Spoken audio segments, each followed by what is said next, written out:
नमस्कार. सिटी न्यूजच्या बातमीपत्रात प्रेक्षकांचं मनपूर्वक स्वागत. आज दिनांक 1 ऑगस्ट 2025 वार शुक्रवार. बातमीची सुरुवात करूया सुविचार मालेने. स्वतःचे अस्तित्व सिद्ध केल्याशिवाय तुमच्या उपस्थितीची दखल घेतली जात नाही. आजचा सुविचार आपण बघितला. आता बघूया बातमीपत्राच्या ठळक बातम्या.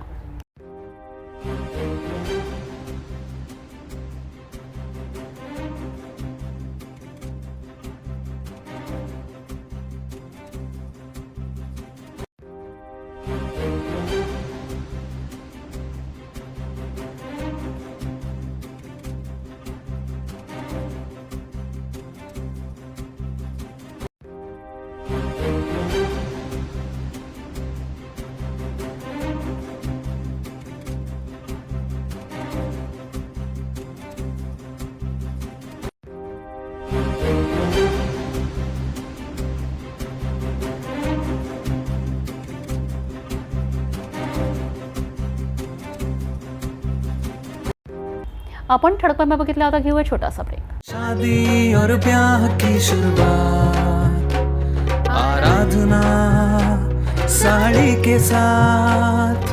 आराधना होलसेल शॉपिंग मॉल L2 बीझलँड कॉम्प्लेक्स, नांदगाव पेठ, अमरावती, जवाहर रोड, अमरावती. सुरुवातीला एक नजर टाकूया शहरातील गुन्हेगारी क्षेत्रातील घडामोडींवर.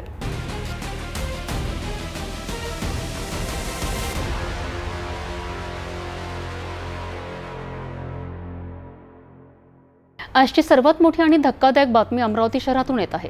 2 महिन्यांपूर्वी ASI अब्दुल कलाम यांच्या क्रूर हत्येची जखम ताजी असतानाच आता पुन्हा एका महिला पोलीस कर्मचारीची घरात घुसून हत्या करण्यात आली आहे.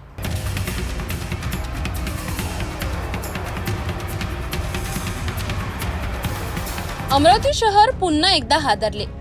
फ्रेजरपुरा पोलीस स्टेशनमध्ये कार्यरत असलेल्या पोलीस कर्मचारी आशा राहुल तायडे यांची त्यांच्याच घरात निर्घृण हत्या करण्यात आली. ही घटना शुक्रवारी सायंकाळी 6 वाजताच्या सुमारास घडली. आशा तायडे यांचे पती राहुल तायडे हे राज्य राखीव बल गट क्रमांक 9 मध्ये कार्यरत आहेत. घटनेच्या वेळी ते आपल्या मुलीला ट्युशन क्लासला सोडण्यासाठी गेले होते. त्याचवेळी 2 नकाबपोश आरोपी त्यांच्या घरात घुसले आणि आशा तायडे यांचा गळा दाबून त्यांची हत्या केली. त्यांचा 10 वर्षाचा मुलगा शौर्यने भाडेकरू मुलींना आवाज देऊन बोलावले, मात्र आरोपी भिंत ओलांडून पडून जाण्यात यशस्वी झाले. या घटनेची माहिती मिळताच पोलीस दलात खळबळ उडाली. DCP शिंदे स्वतः या घटनेवर लक्ष ठेवून आहेत. पोलीस आयुक्त अरविंद सावरिया, DCP गणेश शिंदे, श्वान पथक आणि फॉरेन्सिक टीमसह मोठा पोलीस ताफा घटनास्थळी दाखल झाला. फ्रेजरपुरा पोलीस स्टेशनमध्ये कार्यरत असलेल्या आशा तायडे यांची 2 नकाबपोश आरोपींनी गळा दाबून हत्या केली आहे. जेव्हा शहराची सुरक्षा करणारी पोलीसच सुरक्षित नाही, तेव्हा सामान्य जनतेचे काय? या हत्येमुळे पोलीस दलात चिंतेचे वातावरण पसरले आहे. शहरात 2 महिन्यांपूर्वी ASI अब्दुल कलाम यांची हत्या झाली होती. त्यानंतर शहरात वाढत्या गुन्हेगारीवर आमदार संजय खोडके आणि आमदार सुलभा खोडके यांनी विधानसभेत चिंता व्यक्त केली. आता या दुसऱ्या घटनेमुळे अमरावती पोलिसांसाठी ही एक मोठी चिंतेची बाब बनली आहे.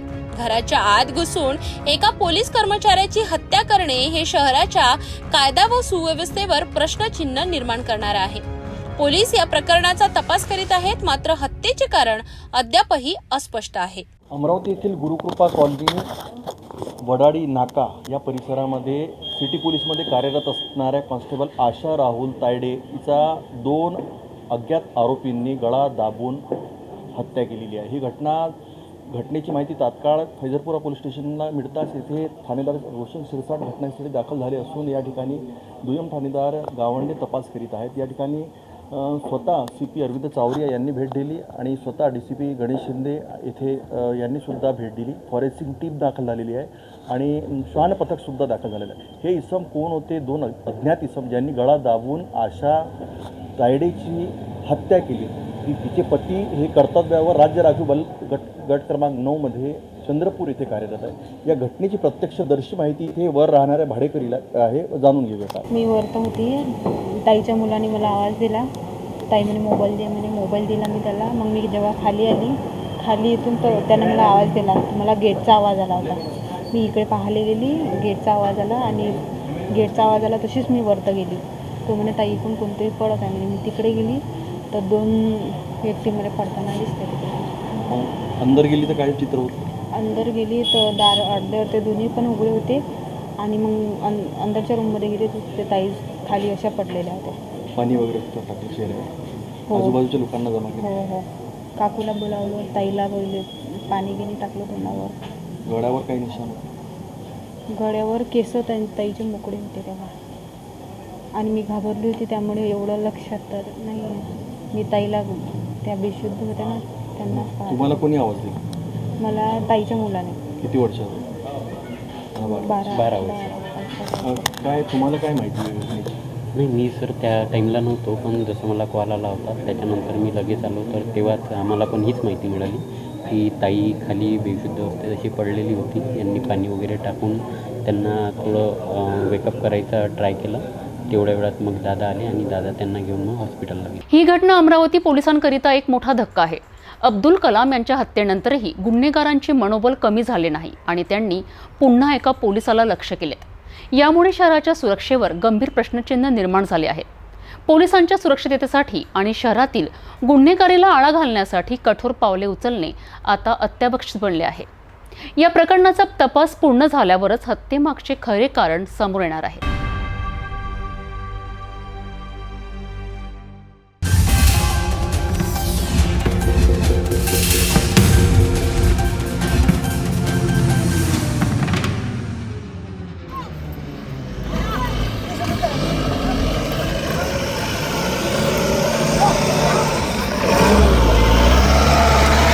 तहसीलदारांच्या अंगावर ट्रक, वाळू माफियांची उघड उघड दहशत, सरळ सरळ प्रशासनाच्या जीवावर उठलेलं हे चित्र आहे अमरावती जिल्ह्यातील. वाळू माफियांची हिंमत एवढी वाढली आहे की आता सरकारी अधिकाऱ्यांच्या जीवावर उठण्याचाही त्यांनी धाडस केला आहे. काय आहे हे थरारक प्रकरण? कोणत्या अधिकाऱ्यांना टार्गेट केलं गेलंय आणि काय कारवाई झाली आहे पोलिसांकडून? पाहूया सिटी न्यूजचा हा एक्सक्लुझिव्ह रिपोर्ट.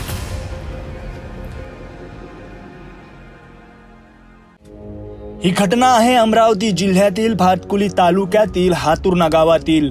पेढी नदी पात्रात अवैध वाळू उपसा सुरू होता. त्याबाबत तहसीलदार व मंडळ अधिकारी तक्रारीनंतर पाहणीसाठी गेले होते. अधिकाऱ्यांची गाडी नदीपात्रात पोहोचताच एक ट्रक अचानक भरधाव वेगाने त्यांच्याच दिशेने धावू लागला. तो ट्रक थेट तहसीलदारांच्या अंगावर घालण्याचा प्रयत्न केला गेला. या घटनेचा थरार कॅमेऱ्यात कैद झाला आहे. घाबरलेले मजूर व माफिया चालक घटनास्थळावरून रफ्फूचक्कर झाले. मंडळ अधिकाऱ्यांच्या तक्रारीवरून बडनेरा पोलीस ठाण्यात गुन्हा दाखल करण्यात आला.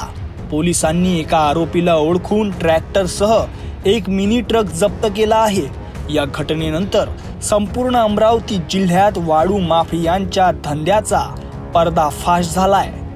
दररोज लाखोंचा महसूल शासनाला बुडतोय, पण प्रशासन काय निर्णय घेणार याकडे आता संपूर्ण राज्याचे लक्ष लागले आहे. अवैध वाळू उपसा, दिवसा ढवळ्या चालणारा गोरखधंदा आणि आता अधिकारी मारण्याचा प्रयत्न. आता तरी प्रशासन जागं होईल का? सिटी न्यूज या घटनेवर बारकाईने नजर ठेवून आहे. पुढील अपडेटसाठी पाहत रहा सिटी न्यूज.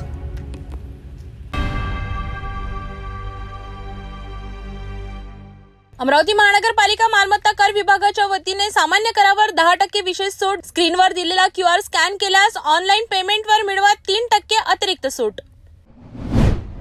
अशी बातमी जी सर्वसामान्य ग्राहकांना आणि बांधकाम करणाऱ्यांना धक्का दिले. शहरात 100 रुपयांचे निकृष्ट दर्जाचे सिमेंट 300 रुपयांना विकून ग्राहकांची फसवणूक करणाऱ्या एका मोठ्या रॅकेटचा पर्दाफाश झाला आहे. गुन्हे शाखेने केलेल्या या धडाकेबाज कारवाईत जवळपास 1200 बॅग निकृष्ट सिमेंट जप्त करण्यात आले आहेत. जाणून घेऊया या संपूर्ण प्रकरणावर एक नजर. शहरापासून जवळच असलेल्या मासोद, काटआमला आणि नवसारी येथील 3 गोदामांवर गुन्हे शाखेने एकाच वेळी धाड टाकून या फसवणुकीच्या रॅकेटचा पर्दाफाश केला आहे. या गोरखधंद्यात कालबाह्य झालेले आणि खराब झालेले सिमेंट नामांकित कंपन्यांच्या रिकाम्या बॅगांमध्ये भरले जात होते. हे सिमेंट 100 रुपये प्रति बॅग पेक्षाही कमी दराने विकत घेतले जात होते. त्यानंतर दगड झालेले सिमेंट बारीक करून आणि गाळून पुन्हा पॅक केले जात होते. पुढे हेच निकृष्ट सिमेंट होलसेलमध्ये 250 रुपये ते किरकोळ बाजारात 300 ते 350 रुपये प्रति बॅग दराने विकले जात होते. या रॅकेटमुळे ग्राहकांची आर्थिक फसवणूक तर होतच होती, पण त्याहूनही महत्त्वाचे म्हणजे या सिमेंटने केलेल्या बांधकामाच्या गुणवत्तेवरही प्रश्नचिन्ह निर्माण झाले होते. मासोद येथील गोदामातून 700 बॅग निकृष्ट सिमेंट जप्त करण्यात आले आहे. या प्रकरणी शाहरुख हसनेवाले आणि अफजल कालीवाले यांच्यावर गुन्हा दाखल केला आहे. या कारवाईमुळे अशा प्रकारच्या फसवणुकीला आळा बसण्यास नक्कीच मदत होईल. बेचा जिसके माध्यम से बेचे जाते हैं वो शेख अफजल है, वो भी रहने वाला फैजलपुरा का है। और फिर उसने जो गोडाउन बताया कि भंडारा में भी है और नौसारा में भी है, तो अभी यहाँ पे भंडारा में आए हैं। ये यूसुफ करके जो है गौलीपुरा में रहने वाला भंडारा का, उसका ये गोडाउन है, वो भी इसी प्रकार का काम कर रहा था। हमारे यहाँ पे हमारे भंडारा पुलिस स्टेशन के पुलिस निरीक्षक जीते साहब भी आई है और ज्वाइंट हमने यहाँ पे सर कितने आरोपियों की संख्या हो सकती है? अभी फिलहाल में तो कम से कम 3 आरोपी तक कन्फर्म हो रहे हैं। एक शेख शाहरुख, एक अफजल और एक कयूम, यहाँ पे सौदागर यूसुफ करके है, वो है। बाकी दूसरा मालूम सर ही तक्रार एसीसी कंपनी केली होती की आपल्या गुप्त बातमीदाराकडून माहिती मिळाली होती? नाही, आम्हाला एक गुप्त बातमीदारातर्फे माहिती मिळाली और आगे की कार्रवाई फिर हम सुबह से शाम तक सर आपने जो रेड करे 3 जगह पर, अंदाजन ऐसे कितने रुपए का माल या बोरियों की संख्या कितनी रही? कम से कम 1200 बोरियाँ है कम से कम। ये इसमें आरोपियों की संख्या बढ़ सकती है सर? आरोपी के जो मुख्य इनको जो इन्वॉल्व है, जो इस कंपनी को ये स्क्रैप में दिया गया था मटेरियल, अच्छा। उन्होंने रीयूज करने के लिए मार्केट में बेचा, तो वो भी अभी आरोपी के संकल्प में बढ़ने वाले। अच्छा, ये जो माल जो आपने पकड़े हैं ये रीयूज करने के नाम पर जो है कंपनी ने स्क्रैप में माल दिया था? स्क्रैप करने के लिए दिया था, पर उन्होंने उसको रीयूज के लिए रीयूज के लिए लोगों को, स्थानीय लोगों को बेचा, पर उन्होंने फिर वो बारीक करके क्रश करके फिर से नए बैगों में भर के मार्केट में बेच रहे हैं। मार्केटिंग अमरावती में की गई कि बाहर आ रहे लोग? अभी जो जानकारी मिली तो अभी अमरावती शहर के जो लोग हैं, छोटे छोटे जो लोग हैं घर बांधने वाले वगैरह, उनको ही बेचा गया, दुकानदारों को छोड़ दिया। सर अशा गुन्ह्यात कोणत्या प्रकारचा गुन्हा आपण कायदा म्हणजे कलम लावतो? IPC और मतलब BNS की तरफ से कार्रवाई होंगे। 100 रुपयांचे सिमेंट 300ला विकणाऱ्या रॅकेटच्या पर्दाफाशची बातमी आपण बघितली आहे. या प्रकरणात पोलिसांची कारवाई स्तुत्य आहे, परंतु तुम्ही बांधकाम करत असाल किंवा सिमेंट खरेदी करत असाल तर नक्कीच सावध राहा. कोणत्याही नामांकित कंपनीचे सिमेंट खरेदी करताना त्याची गुणवत्ता आणि बॅगची तपासणी करणे गरजेचे आहे. अन्यथा तुमची फसवणूक होऊ शकते आणि तुमच्या घराच्या किंवा इमारतीच्या गुणवत्तेला धोकाही निर्माण होऊ शकतो. भेटूया एका छोट्याशा विश्रांतीनंतर. तपोवनपासून फक्त 1.5 किलोमीटर अंतरावर राधानगरी लेआउट लेक व्ह्यू प्लॉटसह मोजकेच प्लॉट शिल्लक. त्वरित संपर्क करा 9930706667 किंवा 7620433325 या क्रमांकावर. विश्रांतीनंतर पुन्हा आपले स्वागत. मेळघाटातील आदिवासी आश्रम शाळेत एका विद्यार्थिनीच्या मृत्यूनंतर निर्माण झालेल्या तणावामुळे राजकीय वातावरण तापलं आहे. या प्रकरणी मेळघाटचे माजी आमदार राजकुमार पटेल यांनी केलेल्या एका धक्कादायक विधानामुळे नवीन वाद निर्माण झाला आहे. पोलिसांसमोर आंदोलन करताना त्यांनी काय म्हटलं आणि त्यावर यशवंत केवळराम काळे यांनी सिटी न्यूजला दिलेली प्रतिक्रिया. मेळघाट क्षेत्रामधील चिखलदरा तालुक्यामध्ये झालेली घटना, यामध्ये एक आदिवासी मुलींचा दुर्दैवी मृत्यू झाला, 3 मुली जखमी झाल्या. यानंतर ज्या प्रकारे माजी आमदार राजकुमार पटेल यांनी जे शब्द घटांग येथे उच्चारले की मी पहिले 4 लाख रुपये देतो आणि नंतर खुपसतो, त्या शब्दावर मेळघाट क्षेत्रातले विधानसभा प्रमुख भारतीय जनता पार्टीचे नेते यशवंत काळे यांची काय प्रतिक्रिया जाणून घ्या. राजकुमार पटेल साहेबांना हे शब्द शोभनीय नाही आहे की 4 लाख देतो आणि आमदार साहेबांच्या मुलांना म्हणजे मला जीव मारण्याची धमकी त्यांनी मला आज कुठंतरी दिली आहे. आज कुठंतरी माझ्या पण जीवाला धोका आहे, कारण की जे काही घटना झालं ते संवेदनीय आहे आणि दुःखद आहे.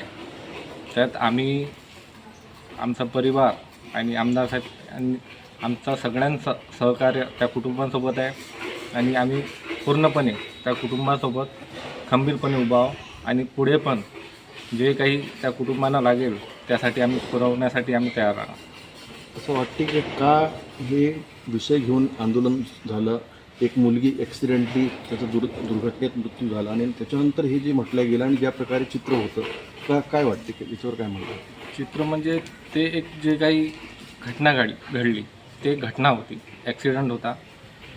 त्या घटनेला कुठंतरी माजी आमदार राजकुमार पटेल यांनी आणि त्यांचे सुपुत्र यांनी एक राजकीय स्टंट बनवला.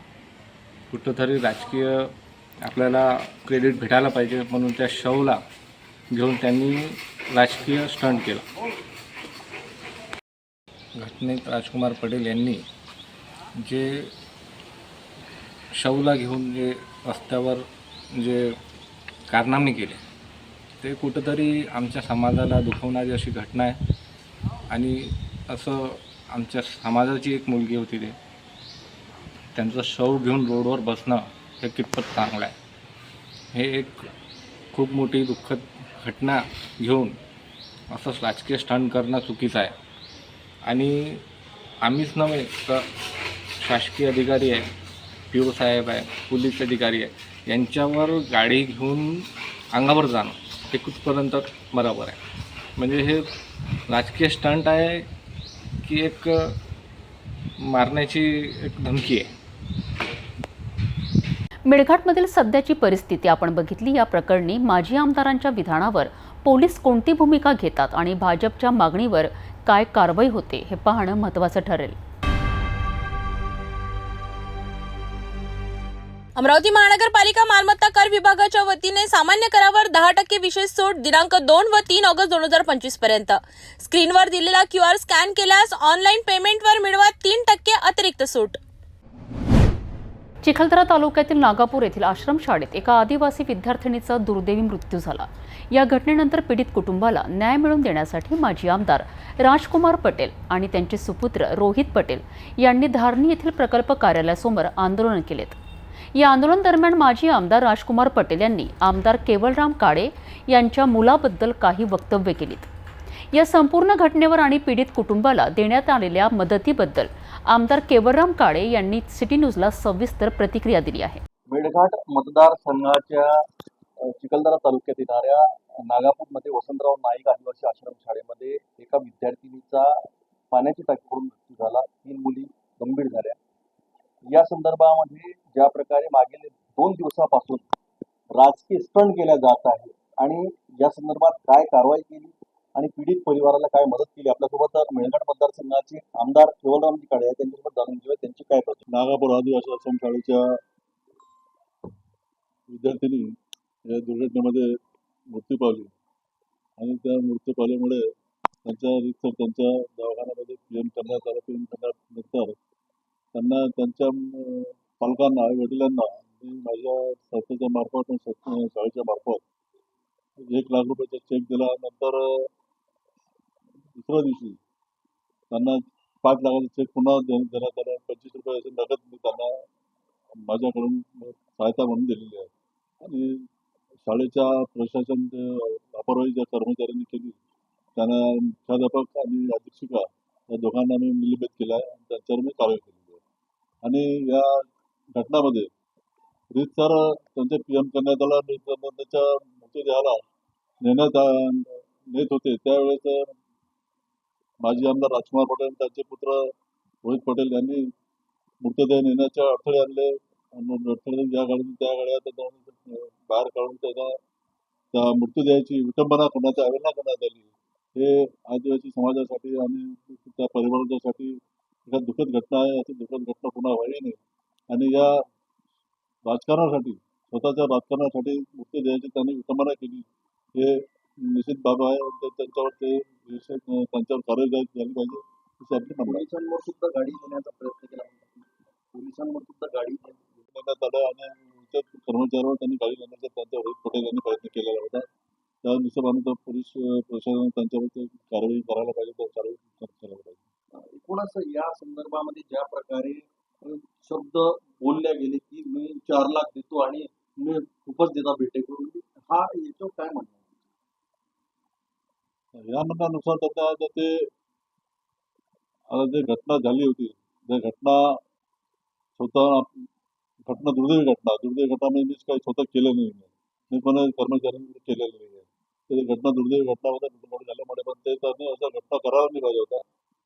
पण त्यांनी सरळ म्हणजे राजकीय देशातून माझ्यावर त्यांनी म्हणून मी 4 लाख रुपये देतो आणि त्यांच्या आमदाराच्या मुलाला मी चाकू बसवतो असं व्यक्त करणं म्हणजे त्यांच्या बुद्धीच्या विपरीत बुद्धी, विनाशकाल विपरीत बुद्धी आहे असं मी समजतो. आमदार केवलराम काळे यांनी सिटी न्यूजला दिलेल्या प्रतिक्रियेत या दुःखद घटनेबद्दल शोक व्यक्त केला आहे.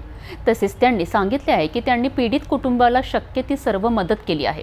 राजकीय आरोपांपेक्षा पीडित कुटुंबाला न्याय मिळवून देणे अधिक महत्त्वाचे असल्याचे त्यांनी म्हटले आहे. या प्रकरणाची सखोल चौकशी केली जाईल अशी ग्वाही देखील त्यांनी दिली आहे. भेटूया एका छोट्याशा विश्रांतीनंतर.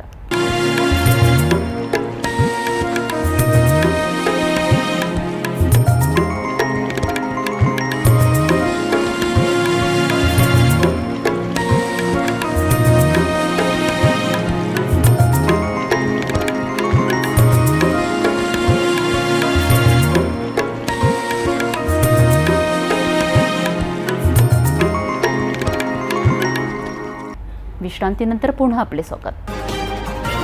एका 14 वर्षीय चिमुकलीचा मृत्यू आणि त्यापाठोपाठ सुरू झालेला राजकीय वाद. अमरावती जिल्ह्यातील चिखलदरा येथील वसंतराव नाईक आदिवासी आश्रमशाळेत पाण्याच्या टाकीची भिंत अंगावर पडून एका निष्पाप मुलीचा जीव गेला. परंतु या घटनेमुळे पीडित कुटुंबियांच्या दुःखांवर राजकारण सुरू झालं आहे. माजी आमदार आणि त्यांच्या सहकाऱ्यांनी मृतदेह अंत्यसंस्कारासाठी न नेता 50 लाख रुपयांच्या मदतीसाठी रस्त्यावर आंदोलन सुरू केलंय. पोलिसांनी समजवण्याचा प्रयत्न केला, परंतु परिस्थिती अधिक चिघळली. आता या प्रकरणाला राजकीय वळण लागलं असून पालकमंत्री चंद्रशेखर बावनकुळे आणि काँग्रेसच्या माजी पालकमंत्री यशोमती ठाकूर यांच्यात आरोप प्रत्यारोपांची लढाई सुरू झाली आहे.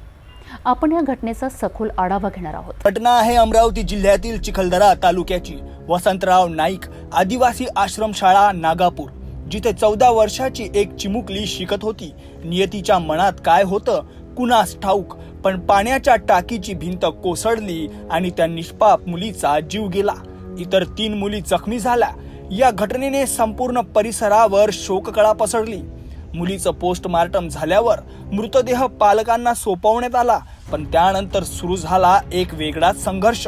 माजी आमदार राजकुमार पटेल आणि त्यांचे पुत्र रोहित पटेल यांनी मृतदेहासह आंदोलन सुरू केलं.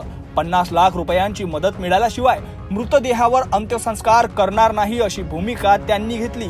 पोलिसांच्या विनंतीला न जुमानता शेकडो कार्यकर्त्यांसह त्यांनी रास्ता रोको केला. रस्त्यावर मृतदेह ठेवून आंदोलन केल्याने मृतदेहाची विटंबना झाली. पोलिसांनी वारंवार समजावूनही परिस्थिती नियंत्रणात येत नव्हती.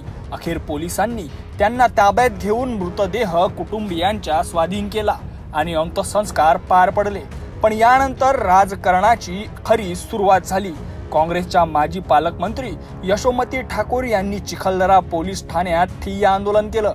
भाजपच्या दबावाखाली ही कारवाई झाल्याचा आरोप त्यांनी केला. सध्याचे पालकमंत्री चंद्रशेखर बावनकुळे यांनी पोलिसांवर दबाव टाकून राजकुमार पटेल आणि त्यांच्या मुलाला अटक करून घेतल्याचा आरोप यशोमती ठाकूर यांनी केलाय. ही शाळा स्थानिक आमदाराची असल्यामुळे राजकारण सुरू असल्याचा दावाही त्यांनी केलाय. या घटनेने एकीकडे एका निष्पाप जीवाचा बळी गेला, तर दुसरीकडे राजकीय लढाई सुरू झाली आहे. ते भाजपचे आहेत. त्या लेकराचा जीव गेला त्या आमदाराच्या भाजपच्या आमदाराच्या शाळेमध्ये. ते आमदार त्याचे सचिव आहेत. आमदार असताना तुम्ही सचिव राहू शकता का, काय करू शकता का, हा वेगळा विषय. पण ते लेकरू मेलं. आज 2 लोक तिथे सिरियस आहे आणि अंतिम संस्कार त्यांना धारणीला करायचा होता. त्यांच्या आईवडिलांना हँडओव्हर करून दिलेली होती ती बॉडी. तरी पण ह्या लोकांनी दादागिरी केली. आता ते असं म्हणतायत, आता त्यांचं इंटेन्शन मला असं दिसलं आहे की त्यांना आमदारांना आणि आमदाराच्या पोराला जेला म्हणजे माजी आमदाराला आणि माझ्या आमदाराच्या पोराला डिटेन करायचं आहे आणि त्यांना कारागृहात पाठवायचं आहे. व कशासाठी? स्थानिक आमदार भाजपचा आहे, त्याच्या शाळेमध्ये ते लेकरू मेलेलं आहे. यांनी आंदोलन केलं म्हणजे आंदोलनही करायचं नाही का, अन्याय होऊ द्यायचा का, कसलं काय? हे सगळा गोंधळ सुरू आहे, सगळी दादागिरी आहे आणि सगळं राजकारण सुरू आहे. होम मिनिस्ट्री ताब्यात घेऊन भाजपची अरेरावी हमखास दिसते आहे. एका 14 वर्षाच्या मुलीचा दुर्दैवी मृत्यू आणि त्यापाठोपाठ सुरू झालेलं राजकारण या घटनेने अनेक प्रश्न निर्माण केले आहेत. पीडित कुटुंबाला न्याय आणि मदत मिळायला हवी आहे यात शंका नाही, परंतु मृतदेहाची विटंबना करून आंदोलन करणे कितपत योग्य आहे? राजकीय फायद्यासाठी अशा संवेदनशील घटनेचा वापर करणे योग्य आहे का? या प्रकरणाची निष्पक्ष चौकशी होणे गरजेचे आहे, जेणेकरून भविष्यात अशा घटना पुन्हा घडणार नाहीत आणि पीडितांना खऱ्या अर्थाने न्याय मिळेल.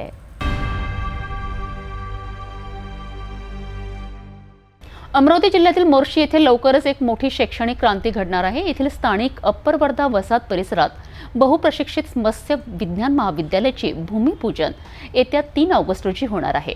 या ऐतिहासिक क्षणासाठी महाराष्ट्राचे मुख्यमंत्री देवेंद्र फडणवीस स्वतः उपस्थित राहणार आहेत. हा प्रकल्प मोर्शी आणि आसपासच्या परिसरासाठी किती महत्त्वाचा आहे बघूया या विशेष रिपोर्टमध्ये. महाराष्ट्राच्या कृषी आणि मत्स्यपालन क्षेत्राला नवी दिशा देण्यासाठी मोर्शी येथील मत्स्य विज्ञान महाविद्यालय एक महत्त्वाचे पाऊल ठरेल. 3 ऑगस्ट 2025 रोजी होणाऱ्या या भूमिपूजन सोहळ्यासाठी जय्यत तयारी सुरू आहे. या कार्यक्रमाला मुख्यमंत्री देवेंद्र फडणवीस यांच्यासोबत दोन्ही उपमुख्यमंत्री पंकजा मुंडे आणि गिरीश महाजन तसेच चंद्रशेखर बावनकुळे, नारायण राणे आणि इतर अनेक महत्त्वाचे मंत्री उपस्थित राहणार आहे. मत्स्य विज्ञान महाविद्यालय स्थापन करण्याचा उद्देश मत्स्यशेतीत आधुनिक तंत्रज्ञान आणणे, संशोधनाला चालना देणे आणि स्थानिकांना रोजगार व उद्योगाच्या संधी उपलब्ध करून देणे हा आहे. या महाविद्यालयामुळे या परिसरातील शेतकरी आणि तरुण पिढीला मोठा फायदा होईल अशी अपेक्षा आहे. कार्यक्रमाच्या तयारीचा आढावा घेण्यासाठी अनेक वरिष्ठ अधिकारी आणि लोकप्रतिनिधी सातत्याने बैठका घेत आहेत. स्थानिक प्रशासन या सोहळ्यासाठी आवश्यक सुरक्षा आणि इतर व्यवस्था करीत आहे. मोर्शी शहरात मानाच्या शिरपेचा एक मानाचा तुरा रोवण्यात आलेला आहे.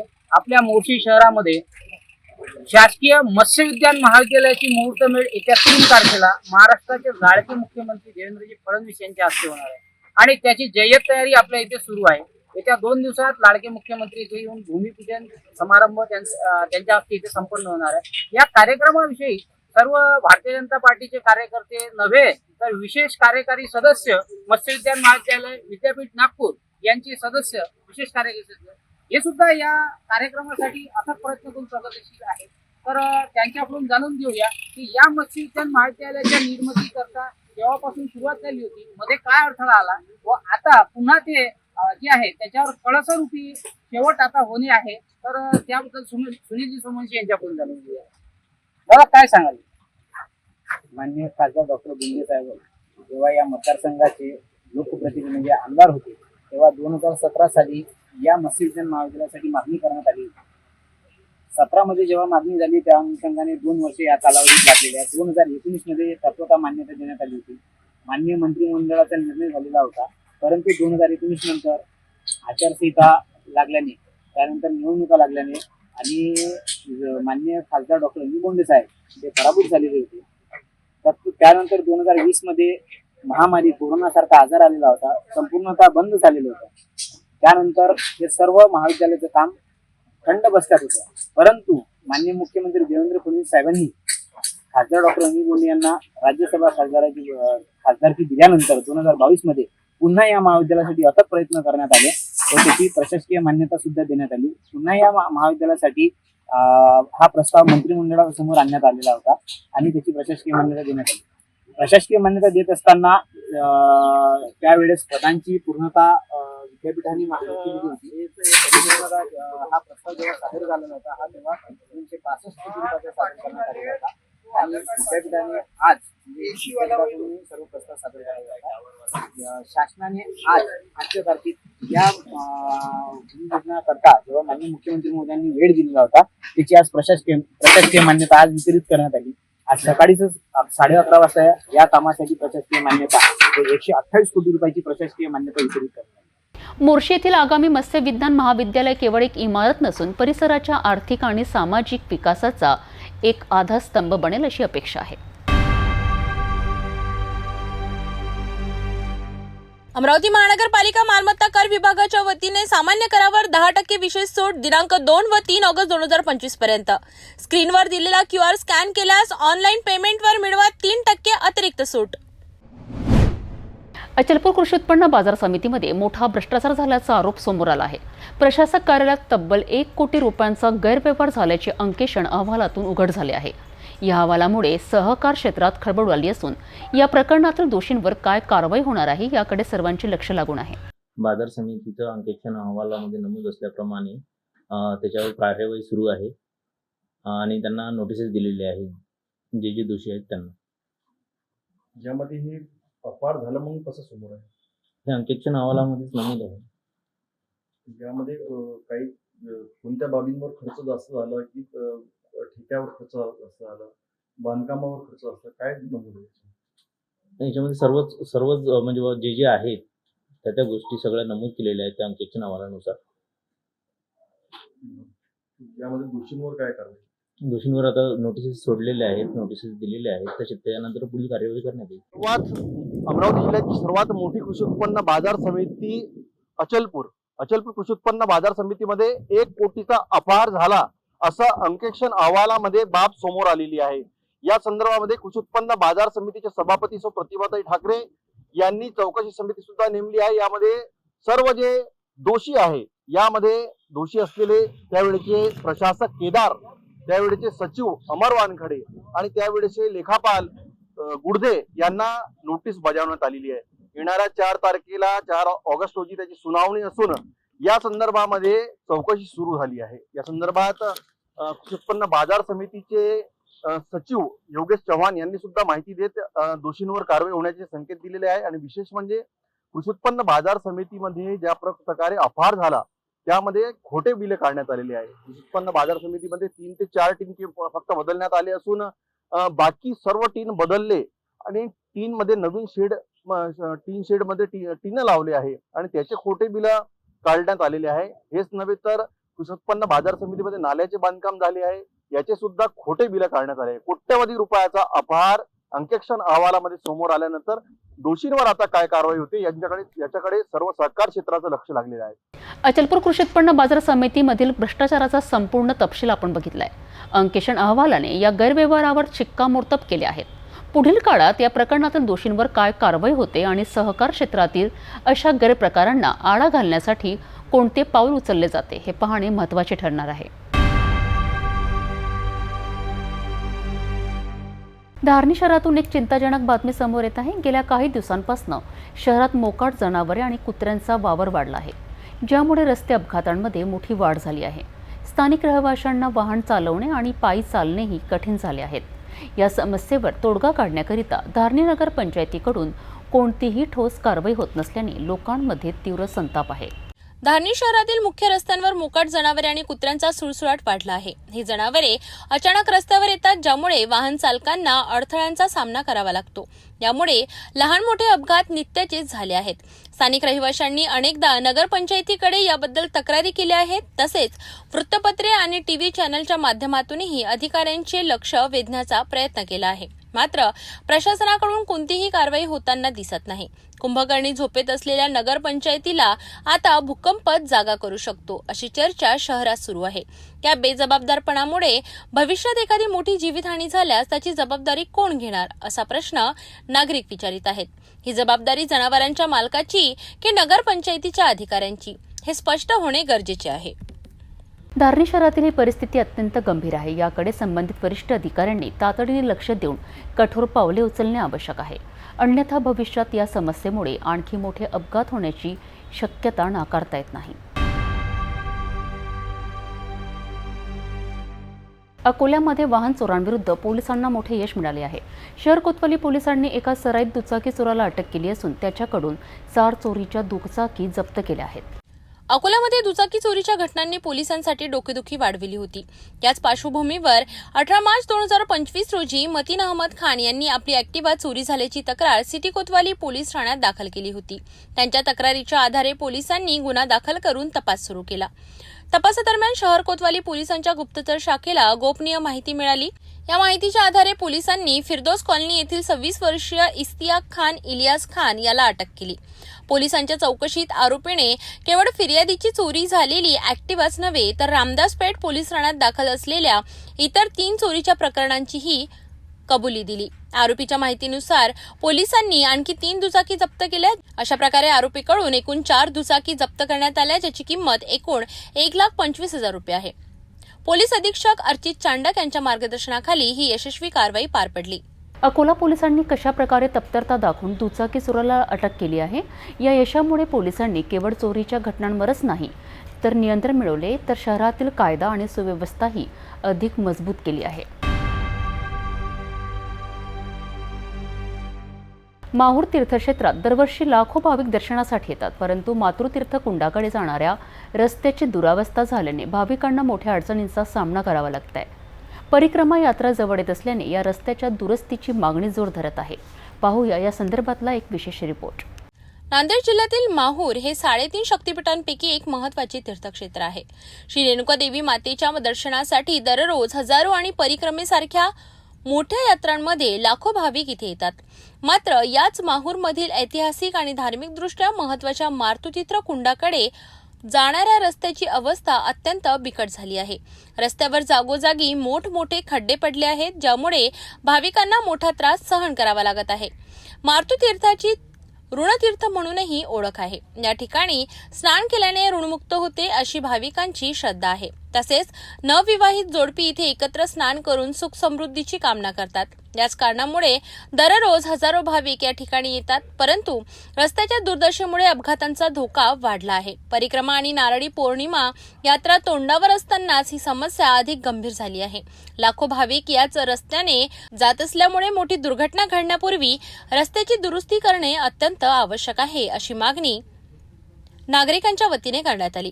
संबंधित प्रशासनाने या गंभीर बाबींकडे लक्ष देऊन परिक्रमा यात्रेपूर्वी या रस्त्यांची तात्पुरती का होईना पण डागडुजी करावी अशी मागणी भाविकांकडून होत आहे। माहूर सारख्या पवित्र तीर्थस्थळी भाविकांना रस्त्यामुळे होणारा त्रास किती मोठा आहे। प्रशासनाने याकडे तातडीने लक्ष देऊन रस्त्याची दुरुस्ती करणे आवश्यक आहे। यात्रा काळात मोठी दुर्घटना घडण्याची शक्यता नाकारता येत नाही। माहूरच्या विकासासाठी आणि भाविकांच्या सोयीसाठी ही मागणी लवकरात लवकर पूर्ण होणे अपेक्षित आहे। नांदेडमध्ये लोकशाहीर साहित्यरत्न डॉक्टर अण्णाभाऊ साठे यांच्या जयंतीनिमित्त शहरात उत्साहाचं वातावरण आहे। नांदेड शहरही यामध्ये मागे नाही। रात्री 12 वाजता अण्णाभाऊ साठे यांच्या पुतळ्याला अभिवादन करण्याकरिता मोठा जनसमुदाय जमला होता। नांदेड शहरात लोकशाहीर साहित्यरत्न अण्णाभाऊ साठे यांची जयंती मोठ्या उत्साहात साजरी झाली। मध्यरात्री 12 वाजता शेकडो अनुयायांनी अण्णाभाऊ साठे यांच्या पुतळ्याला पुष्पहार अर्पण करून अभिवादन केले। यावेळी हलगीच्या कडकडाटात आणि जोरदार फटाक्यांच्या आतषबाजीत कार्यकर्त्यांनी मोठा जल्लोष साजरा केला। यावेळी कोणताही अनुचित प्रकार घडू नये यासाठी नांदेडचे पोलीस अधीक्षक अविनाश कुमार यांनी स्वतः अभिवादनासाठी उपस्थित राहून सुरक्षेचा आढावा घेतला।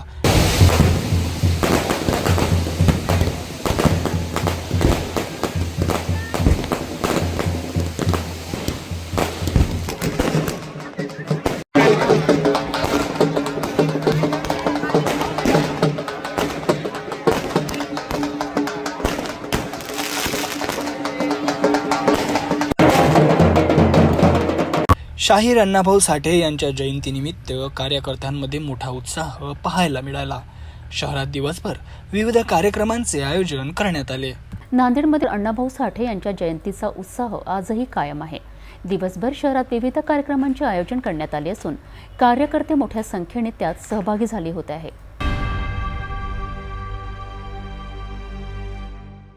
जाता जाता पुन्हा एकदा आजच्या ठळक बातम्या।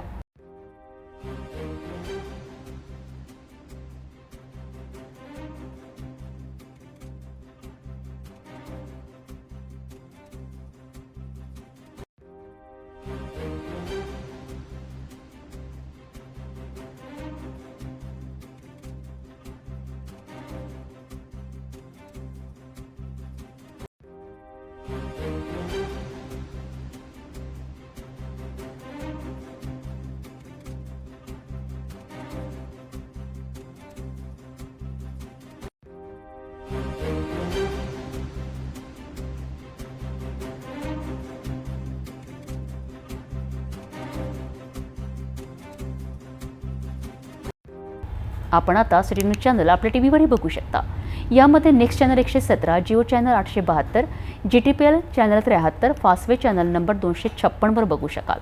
आता अमरावती जिल्ह्यानंतर विदर्भ आणि महाराष्ट्राचे दर्शक घर बसल्या आपल्या केबल टीव्हीवर सिटी न्यूज बातमी पाहू शकाल. यामध्ये Aurangabad NXT setup box number 14, Yavatmal setup box number 12, Washim setup box number 26, Nanded setup box number 17, Mahur setup box number 7, Nagpur GTPL setup box number 469 आणि ACN सेटअप बॉक्स नंबर 51, तर Akola RRC setup box number 899 वर बघू शकाल. लवकरच आम्ही आपल्यापर्यंत पोहोचणार आहोत. जर आपल्या टीव्हीवर सिटी न्यूज चॅनल दिसत नसेल तर आपण आपल्या केबल ऑपरेटरशी संपर्क करावा. आपण सिटी न्यूज केबलच्या व्यतिरिक्त यूट्यूब, फेसबुक, इंस्टाग्राम आणि ट्विटरवर बघू शकता. याकरिता सोशल मीडिया अकाउंट सबस्क्राईब करा, फॉलो करा, लाईक करा. यूट्यूब अकाउंट सबस्क्राईब करण्याकरिता सबस्क्राईब बटनाला क्लिक करा आणि बेल आयकॉन दाबायला विसरू नका, कारण सर्वतांत्रिक समाचार आपल्यापर्यंत पोहोचणार आहेत.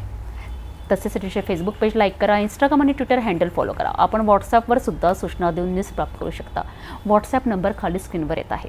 हे बातमीपत्रावरच थांबूया. पुन्हा भेटूया नवीन घडामोडींसोबत. आपण बघत राहा फक्त सिटी न्यूज. हर खबर पर पैनी नजर, हर मुद्दे पर सटीक वार, यही है सिटी न्यूज की पहचान. जहाँ सच्चाई की आवाज दबाई जाती है, वहाँ सिटी न्यूज उठाता है सवाल. हर स्क्रीन पर, हर प्लेटफॉर्म पर हमारी मौजूदगी बोलती है. सिटी न्यूज हमेशा सच के साथ.